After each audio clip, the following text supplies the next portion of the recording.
Eu vou ler os dois primeiros versículos do Salmo 103, que diz assim: Bendize, ó minha alma, ao Senhor, e tudo que há em mim bendiga o seu santo nome.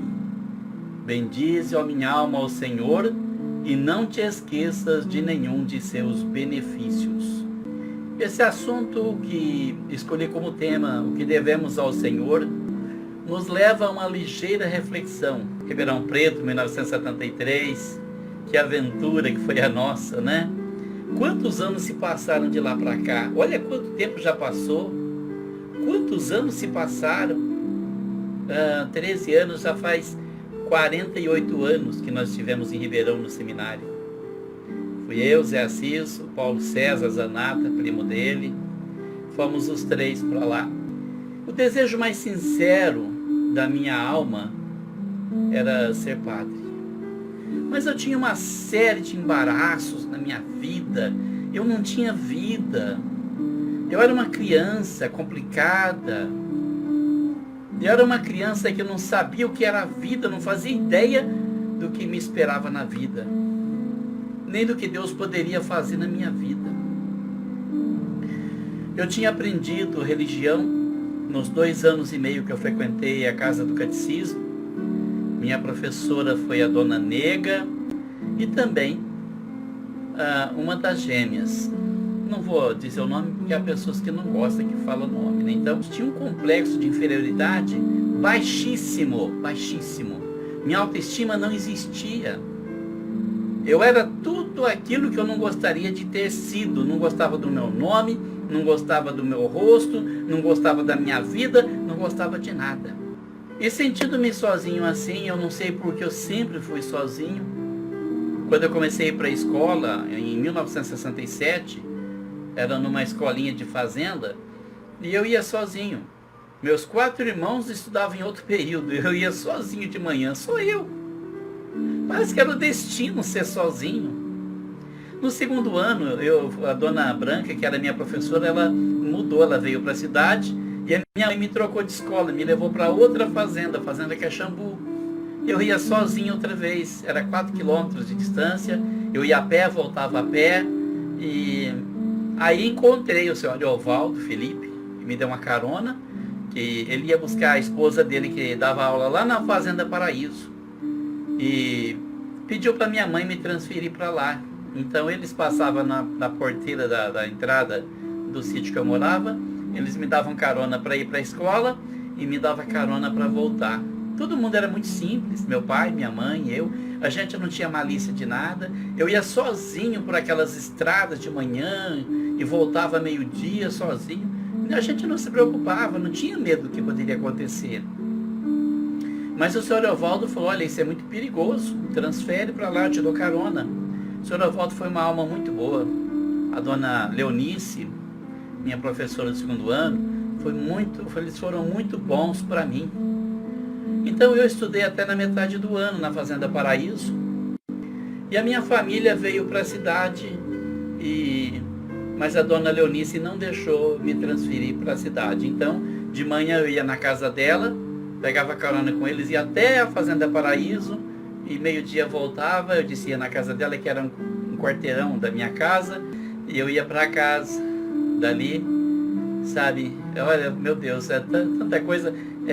Dona Leonice, mãe do Ariovaldinho, mãe da Lídia, mãe da Sandra, né? Ela foi minha professora, ela me levava, eu fiz o 2º ano ali. Aí no 3º ano, quando eu ia estudar no grupo escolar da cidade, quando finalmente ia me integrar à cidade, minha família foi embora para São Carlos. Nós fomos para São Carlos, não sei se meus primos de São Carlos estão assistindo a live. Minha tia Júlia sempre foi muito preocupada com meu pai, e falou: olha, vem pra cá, você arruma trabalho na cidade, você tem que sair da roça. E meu pai foi, coitado, numa simplicidade sem tamanho, sem estudo nenhum, né, mal sabendo escrever o próprio nome, e só sabia trabalhar na roça. Passamos 4 meses de muita dificuldade, e meu pai resolveu voltar para cá, para trabalhar na roça. E assim a vida passou. Então, quando nós viemos para cá no ano de 69, eu fui para para o grupo escolar de Viradouro. Meu professor foi o professor Paulo Rubens, marido da dona Zenei, que é pai daquele dentista, Paulo Rubens. Eu só não podia imaginar o que a vida tinha preparado para mim. Ninguém sabe, ninguém faz ideia. Quando chegou a quarta série, eu não vou citar o nome, mas eu tive uma professora que me dava um tapa na cara todo dia de manhã. Todo dia. Eu sentava na primeira carteira. Do meu lado sentava o Carlos Nascimento. Ela dava a volta na mesa dela, ela vinha na minha carteira, passava as folhas do caderno, levantava a mão bem alta e soltava com toda a força na minha cara. Eu já tinha complexo de inferioridade. Eu já me sentia rejeitado pelo mundo. Sabe, parece que algumas pessoas nascem só para sofrer. Mas eu nunca tive maldade com a minha professora, nunca pensei mal, nunca pensei em vingança, nunca denunciei ela para ninguém, nunca fui na diretoria reclamar, nunca falei para os meus pais, não falei para ninguém que eu apanhava quieto. Eu ia para a escola de manhã segurando aquela bolsinha de couro, tremendo de medo, porque eu sabia que o bom dia dela para mim ia ser um tapa bem dado na minha cara. Só ela me bateu na cara a vida toda. Só ela. Mas bateu muito. Porque eu tinha letra feia. Mas ela nunca me ofereceu um caderno de caligrafia para corrigir minha letra. Ela só sabia chegar, olhar o caderno e pá, tapa na cara. Mas tudo que acontece na nossa vida tem um propósito. Mesmo que você não conheça Deus, Deus cuida da sua vida. Deus tem um propósito na sua vida. Ele permite que aconteçam coisas tristes na sua vida para te levar ao conhecimento de Deus, para você conhecer o plano de Deus para a salvação da sua vida. Por isso, ninguém tem desculpa de chegar diante de Deus um dia e falar: Senhor, eu não sabia, Senhor, eu não tinha ideia, eu não fazia noção do que era isso. Porque todos os caminhos que nós passamos, eles têm o propósito de nos levar para diante de Deus, do seu Evangelho, da sua palavra e de seu Filho Jesus Cristo. Então, eu deixei de apanhar daquela professora quando veio uma substituta e descobriu que eu era um bom aluno. E eu era realmente o melhor aluno da turma, deixando a modéstia de lado, né? Porque eu tirei a melhor média do ano. Na quarta série, tirei a melhor média, eu tenho o diploma até hoje. 94, eu não era mau aluno. Enfim, saímos dali. Naquele ano eu manifestei o desejo de ser padre. Minha mãe falou com as mulheres da igreja e elas falaram com o padre entrou em contato com o padre Jacó no seminário de Ribeirão, porque ele era o diretor. O padre Jacó veio me ver, conversou comigo: você quer ser padre? Eu falei: sim, senhor. Ele disse: olha, eu não posso te levar agora, você é muito criança ainda. Quando você passar para a 7ª série, eu venho te buscar. Eu falei: tá bom. Então você vai estudar, vai para a 5ª série. Naquele tempo tinha que fazer exame de admissão. Eu fiz, passei, fiz a 5ª série, parecia tudo normal. Nunca gostei muito de matemática. E eu tive dificuldade. E quando eu fiz a 5ª série, eu consegui tirar nota o suficiente para passar. E lá na 5ª série, eu encontrei uma das professoras do catecismo. Tinha sido minha professora de catecismo, foi me dar aula de matemática. E na 5ª série, tudo bem, o ano passou, era normal, esperava as férias chegar e jogar piroca na rua. Foi para a 6ª série, né? Foi para a 6ª série, que é 6ª série é o 7º ano agora, né? Então, aí eu fui para a 6ª série e aí eu tive alguma dificuldade com a matemática. Quando a professora quis saber quem poderia estudar comigo, ninguém queria, porque eu era um menino muito tímido, muito introvertido, e não tinha amizade com ninguém, então ninguém quis. Ela se ofereceu para me dar aula na casa dela. E apesar de ter muita vergonha de ir na casa dela, o Marcão acabou me levando, né? Gente boa demais o Marcão. Ele acabou me levando na casa dela e E aquela atenção toda que ela dispensava, trazia uma xícara de leite, um pedaço de pão, e perguntava se eu estava com fome, e eu não estava acostumado com essas atenções. Eu passei minha vida sozinho, eu ia para a escola sozinho, quando eu voltava à tarde estava sozinho, quando nós mudamos para a cidade, quando eu chegava da escola à tarde, meus 2 irmãos mais novos e eu, os mais velhos, tinham ido para a roça, meu pai e minha mãe tinham ido para a roça, eu ficava a tarde inteira sozinho dentro de casa. Ficava em casa, porque meu pai falava, não vai para a rua, porque se for para a rua eu te bato. Meu pai prometia e ele cumpria. Eu não ia, eu tinha um pavor tremendo do meu pai. Quando meu pai chegava em casa, eu corria para um canto, sentava no canto e ficava quieto para ele nem me ver, de tanto medo que eu tinha do meu pai. Então eu ficava ali sozinho o tempo todo, ninguém se preocupava. Você está precisando de alguma coisa, você está com fome, você está com dor de cabeça, você está com febre. Ninguém se preocupava comigo, eu não era acostumado. E aquela moça bonita ali me dando atenção, eu tinha só 12 anos. Mas despertou um sentimento de amor.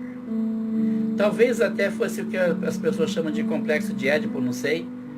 Mas complicou a minha ida para o seminário, porque eu me apaixonei.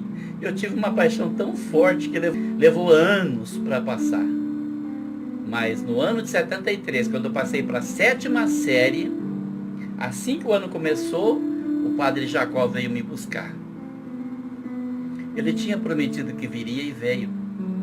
E eu acho que eu não teria ido se dependesse só do que eu estava sentindo, mas eu tinha tanto medo do meu pai que eu resolvi ir. Eu fui. Eu peguei minhas coisas, eu entrei na perua Kombi e ele me levou para Ribeirão e eu fui conhecer o seminário. Eu ainda tinha o desejo de ser padre, só que eu estava descobrindo que eu tinha uma carência afetiva muito forte, muito grande. Eu não sabia como preencher aquilo. Eu fui para o seminário e lá as coisas foram serenando, eu fui me adaptando e fui esquecendo os problemas que eu deixei para trás. E naquele ano de 73, passava na Rede Tupi de televisão uma novela, chamava Mulheres de Areia. E as personagens principais eram Ruth e Raquel, vividas pela grande Eva Vilma. E a Eva Vilma me lembrava um pouco aquela professora que me deu tanta atenção. Tinha uma pinta, um canto da... mais certinho como era e tal, mas... De qualquer forma, eu não fui para a sala de televisão. Tinha uma sala de televisão, tinha a sala de ping-pong, e na sala de ping-pong, que era a sala de recreação, tinha uma sonatinha pequenininha ali com os discos, e assim que eu descobri aquilo, meu Deus, nossa, eu ficava lá o tempo todo ouvindo aquelas músicas melosas, românticas, curtindo aquela amargura da solidão.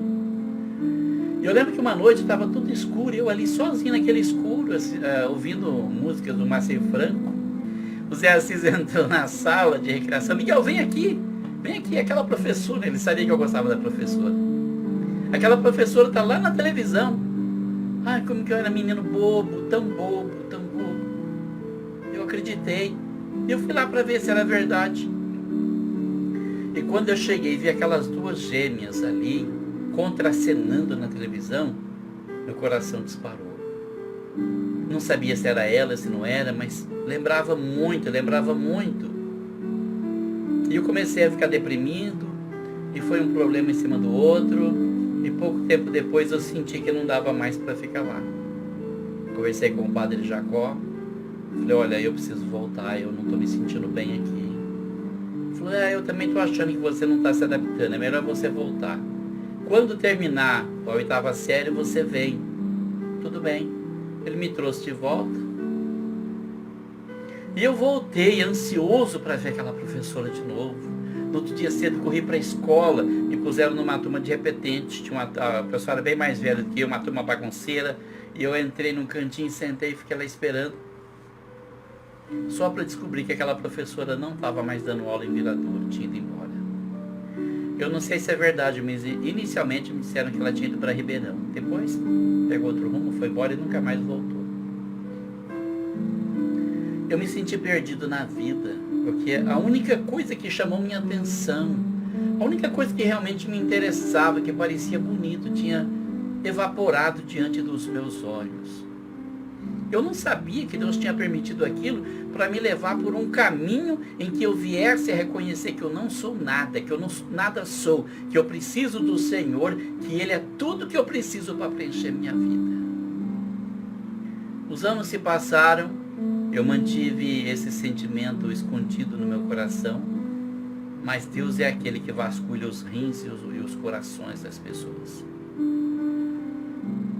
Eu tive minhas namoradas, quando chegou numa certa idade, comecei a arranjar uma namoradinha aqui, outra ali, mas ficou aquele desejo de encontrar aquele amor do passado, aquele amor que marcou minha vida, e eu não sabia onde aquele amor estava. Hoje eu sei, está no céu. Nenhum ser humano tem a capacidade de amar como nós queremos ser amados, como nós precisamos ser amados. Só Jesus, só aquele coração precioso consegue amar com tanta intensidade que deixou a sua glória, a sua majestade no céu para vir aqui morrer em nosso lugar, para nos livrar da condenação do inferno. E hoje você vê tantas pessoas apegadas a tanta coisa, apegam-se às suas riquezas, apegam-se às suas religiões, apegam-se a partidos políticos, apegam-se a ideologias, desprezando o verdadeiro e o único amor que poderia viver na sua vida, que é o amor de nosso Senhor Jesus Cristo. Bom, eu não consegui terminar a 8ª série. Eu reprovei aquele ano.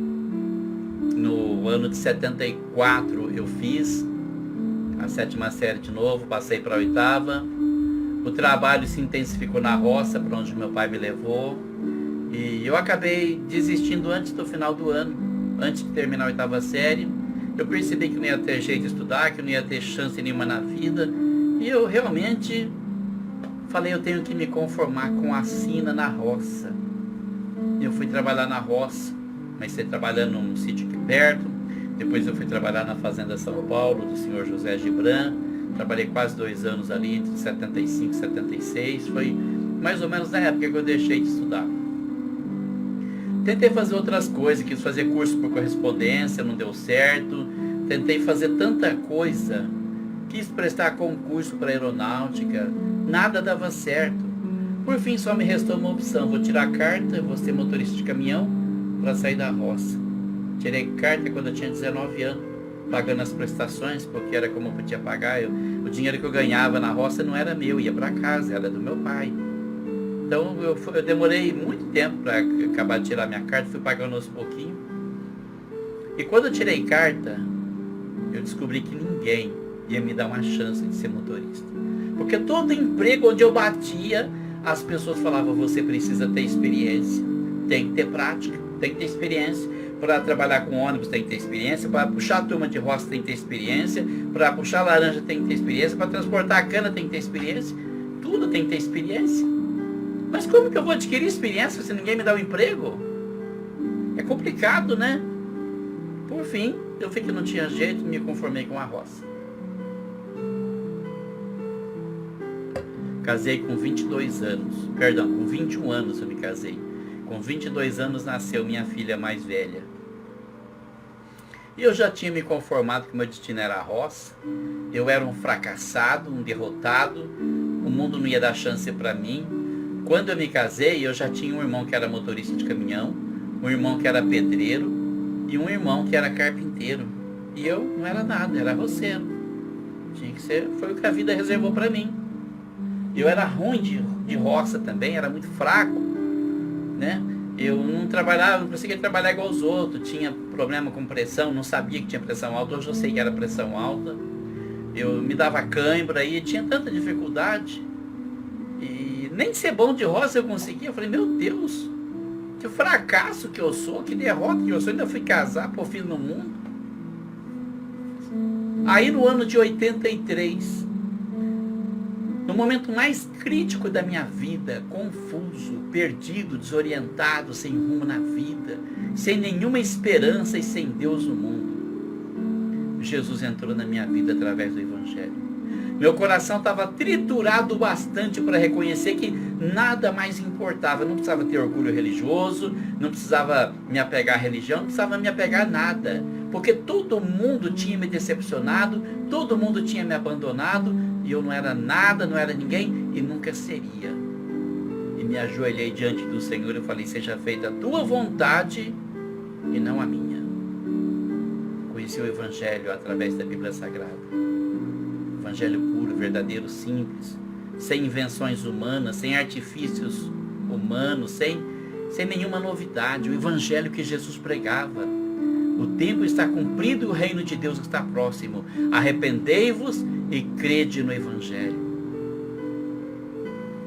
Foi muito difícil também. Eu trabalhava na Barra do Agudo, sofri uma grande perseguição. Meus encarregados não gostavam de crente, de jeito nenhum. Mas foi uma grande perseguição mesmo, porque de 6 entregadores de cana, eu era o único que ia para a vinhaça todo ano. E quando terminava a safra, voltava para a turma do empreiteiro para fazer valeta. Os outros ficavam em volta do escritório, a parada inteirinha. Só eu voltava para a enxada, para o enxadão, para fazer valeta. Mas não desisti. Falei, o Senhor é o meu pastor e nada me faltará. Ele é o meu ajudador e eu não vou temer o que o homem pode fazer. Segui. Minha família virou as costas para mim. Meu pai disse para mim, olha, se você quer ser crente ou vai batizar nessa igreja, some daqui. Na porta, no fundo da minha casa não mora protestante. Eu tive que ir embora. Fui embora. Voltei quando ele me chamou, porque ele pôs uma família lá no fundo, começou a dar trabalho demais para ele, achou que era melhor ter o filho ali do que estranho, então me chamou de volta, eu voltei. Porque eu não podia pagar aluguel, ganhava muito pouco, e eu tinha esperança que meu pai viesse a conhecer o Evangelho através da minha influência. Eu não sabia o que fazer. Para todo lado, por onde eu me virava, eu apanhava. Sabe, eu lembro de uma música que tocava naquele tempo que era interessante porque parece que falava para mim, parece que foi escrita para mim, falava de angústia, de provação, de dificuldade, mas a minha vida era do Senhor e eu não podia fazer mais nada, não podia voltar atrás. Jesus disse, aquele que lança a mão do arado e olha para trás não é apto para o reino dos céus. E eu passei nisso, graças a Deus, tive minhas falhas, minhas dificuldades, futuramente eu acabei me afastando do Evangelho por algum tempo, até adquirir conhecimento suficiente. O Senhor me encaminhou, me pôs no caminho certinho. Não tenho do que me queixar, não tenho do que reclamar, eu só posso agradecer.